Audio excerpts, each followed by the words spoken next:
Selamat pagi Indonesia. Anda menyaksikan seputar Bali terkini pukul 9 WITA bersama saya Arna Suputra. Pemirsa, plastik tergolong bahan berbahaya bagi kesehatan tubuh apalagi jika bersentuhan langsung dengan makanan.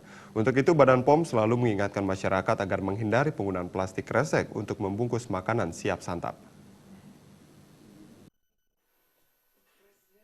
Kantong plastik kresek kerap digunakan untuk membungkus makanan. Namun sebagian besar masyarakat belum sadar terhadap dampak buruk penggunaan kantong plastik tersebut. Kepala BPOM di Denpasar, Endang Widowati mengatakan, BPOM pernah mengeluarkan public warning sebagai tindak lanjut pengawasan terhadap penggunaan kantong plastik kresek. Plastik, terutama kantong kresek hitam, dihasilkan dari proses daur ulang dengan riwayat penggunaan sebelumnya tidak diketahui seperti pestisida, limbah rumah sakit, kotoran, limbah logam berat, dan lainnya yang sangat berbahaya bagi kesehatan tubuh. Untuk itu, BPOM mengingatkan agar menghindari penggunaan kantong plastik kresek untuk membungkus atau menyajikan makanan siap santap seperti gorengan dan aneka jajanan.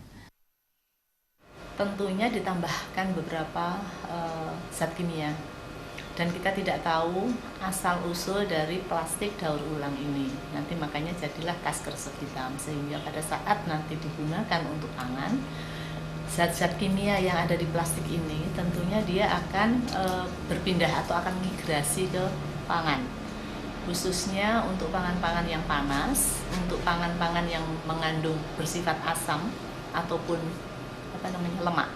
Jadi tolong sangat dihindari dan memang sudah dilarang ya yang tas kresek hitam. Tapi kalau yang lain masih diperbolehkan, tapi sebetulnya memang tidak boleh dipanaskan.